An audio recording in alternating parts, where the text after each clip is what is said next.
السلام علیکم دوستو، جیسا کہ آپ اور ہم سبھی جانتے ہیں کہ تاج محل کس نے بنوایا ہے اور کس کی یاد میں بنوایا ہے۔ دوستو، آج کی اس ویڈیو میں ہم شاہ جہاں کی زندگی سے جڑے کچھ خاص باتیں اس ویڈیو میں ہم آپ کو بتانے جا رہے ہیں، تو ہمیں امید ہے آپ اس ویڈیو کو پورا لاسٹ تک ضرور دیکھیں گے۔ ویڈیو شروع کرنے سے پہلے آپ سے چھوٹی سی گزارش ہے کہ اس ویڈیو کو دل سے ایک لائک ضرور کیجیے۔ شاہ جہاں کا پورا نام شہاب الدین شاہ جہاں ہے۔ جنوری 1592 کو لاہور میں پیدا ہوا۔ دادا کا نام اکبر بادشاہ۔ اکبر بادشاہ نے اس کا نام خرم تجویز کیا اور اپنی ملکہ زمانی بیگم کی گود میں دے دیا۔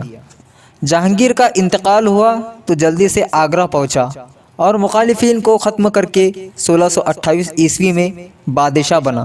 اس کی حکومت کا زیادہ عرصہ دکن میں باغیوں کو کچلنے میں صرف ہوا، لیکن وہ مکمل طور پر کامیاب نہ ہو سکا۔ اسے اپنی بیوی ممتاز محل سے بے پناہ محبت تھی۔ وہ بے حد خوبصورت ہونے کے علاوہ بہت رحم دل بھی تھی۔ جب شاہ جہاں بادشاہ بنا تو ممتاز محل نے دل کھول کر یتیموں اور بیواؤں کی مدد کی۔ 1631 عیسوی میں ممتاز محل کا انتقال ہوا تو بادشاہ نے اس کی یاد میں تاج محل تعمیر کرایا، جو آج بھی عجائبات میں شامل ہوتا ہے۔ اس کو بنانے میں بے شمار دولت خرچ ہوئی اور 12 سال کے عرصے میں یہ تاج محل مکمل ہوا۔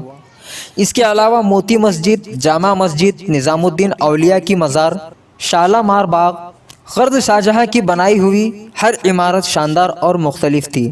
31 جنوری 1666 کو شاہ جہاں کا انتقال ہوا اور اسے تاج محل میں ہی دفن کر دیا گیا۔ شاہ جہاں کے دور کو مغلیہ دور حکومت کا سنہرا دور کہا جاتا تھا۔ ہر طرف امن تھا۔ بادشاہ بہت رحم دل اور مہربان تھا۔ اگر کوئی افسر اپنے فرائض سے کوتاہی برتتا تو اسے سخت سزا دی جاتی تھی۔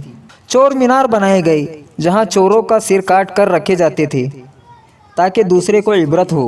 ایک مرتبہ شاہ جہاں کے دربار میں ایک بوڑھی عورت آئی اور فرمایا، حضور، میرا خاوند اور بیٹا محنت مزدوری کرنے بنگال گئے تھے۔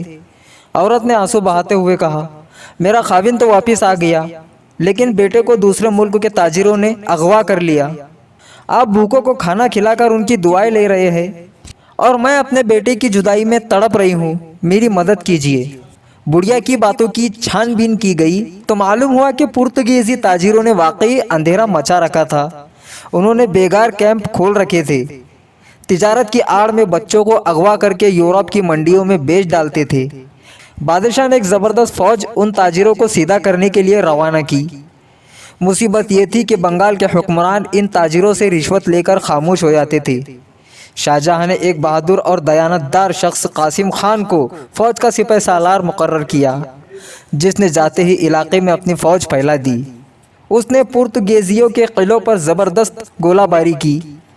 یہ قلعے تجارت کا مال جمع کرنے کے لیے بنوائے گئے تھے، مگر اصل میں یہ بیگار کیمپ کے تھے اور ان میں تاجروں کی فوج تھی۔ ان بیگار کیمپوں سے سینکڑوں بچے ملے، جن میں اس غریب بڑھیا عورت کا بھی لاڈلا بیٹا شامل تھا۔ قلعے مسمار ہوئے تو پرتگیزی تاجروں کا صفایا ہو گیا۔ شہنشاہ جہانگیر کے زمانے میں انگریزوں نے تجارت کرنے کا اجازت نامہ حاصل کر لیا تھا، لیکن ان کو وہ سہولتیں میسر نہیں تھی جو پرتگیزیوں کو حاصل تھی۔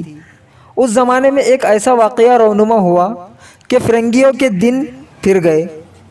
شاہ جہاں اپنی بیٹی جہاں آرا سے بہت محبت کرتا تھا۔ ایک روز وہ بادشاہ کو سلام کرنے کے بعد اپنے کمرے میں جا رہی تھی۔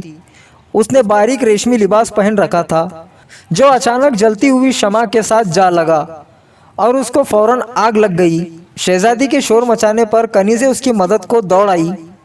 آگ پر تو قابو پا لیا گیا، لیکن اتنی دیر میں جہاں آرا بری طرح جھلس گئی۔ بادشاہ اس حادثے سے بڑا غمگین ہو گیا۔ شاہی حکیموں نے شہزادی کا علاج شروع کیا۔ صدقہ، خیرات، دن رات کی دعائیں اور حکیموں کی دوائیں سب بے اثر ٹھہرے۔ جہاں آرا کے زخم ٹھیک ہونے کا نام ہی نہیں لے رہے تھے۔ ایک روز ایک درباری نے کسی فرنگی ڈاکٹر کی بہت تعریف کی۔ بادشاہ نے فوراً اس ڈاکٹر کو طلب کیا۔ اس طرح انگریز سرجن ڈاکٹر بارٹن شاہی دربار میں حاضر ہوا۔ اس نے جہاں آرا کا علاج اتنی محنت اور لگن سے کیا کہ شہزادی کے زخم ٹھیک ہو گئے، شہزادی صحت یاب ہوئی تو شہنشاہ نے عظیم الشان جشن منانے کا اعلان کیا۔ ہر زبان پر ڈاکٹر بارٹن کا چرچا تھا، خود بادشاہ بھی اس کی بہت عزت کرتا تھا۔ جشن والے دن شاہ جہاں نے لوگوں کو انعام و اکرام سے مالا مال کر دیا۔ شاہ جہاں نے ڈاکٹر سے کہا، آپ کو کیا انعام دیا جائے؟ اس نے بڑے ادب سے درخواست کی، حضور اگر آپ مجھے کچھ دینا ہی چاہتے ہیں تو میری قوم کو تجارت کی وہ ساری سہولتیں عطا فرما دے جو پرتگیزیوں کو دی ہوئی تھی۔ بادشاہ یہ سن کر بہت خوش ہوا۔ اس نے ڈاکٹر کے قومی جذبے کی بہت تعریف کی اور انگریزوں کو ہر طرح کا قانونی تحفظ مل گیا۔ شاہ جہاں کو عمارتیں بنوانے کا بہت شوق تھا۔ لاہور کا شالامار باغ، مقبرہ جہانگیر، دلی کا لال قلعہ اور جامع مسجد اسی کی بنائی ہوئی یادگار عمارتیں ہیں۔ لیکن ایک عمارت اس نے ایسی بنوائی جو دنیا کے عجائبات میں شمار ہوتی ہے، اس کا نام تاج محل ہے۔ بادشاہ اپنی ملکہ ممتاز محل کو بہت چاہتا تھا۔ خدا کی قدرت کی ملکہ حین جوانی میں فوت ہو گئی۔ بادشاہ نے ملکہ کی یاد میں ایک ایسی عمارت بنانے کا فیصلہ کیا جو ساری دنیا میں لاجواب ہو۔ سارے ہندوستان کے فنکار بڑے بڑے خوبصورت ماڈل بنا کر لاتے، لیکن بادشاہ کو کوئی بھی پسند نہ آتا۔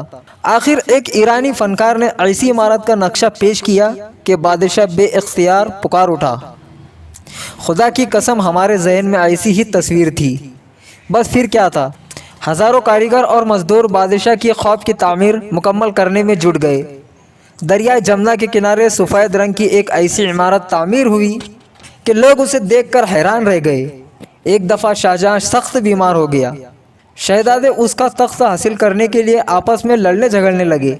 بہرحال ایک شہزادہ کامیاب ہوا اور بادشاہ کو اپنے قلعے میں نظر بند ہونا پڑا۔ اس مشکل وقت میں صرف اس کی لاڈلی بیٹی جہاں آرا اس کے ساتھ رہتی تھی۔ دونوں باپ بیٹی گھنٹوں بیٹھتے، تاج محل کی باتیں کرتے، کیونکہ اس مزار میں سونے والی شہزادی کی ماں بھی تو تھی۔ تو میرا عزیز دوستو، یہ تھے شہاب الدین شاہ جہاں کے بارے میں کچھ خاص باتیں۔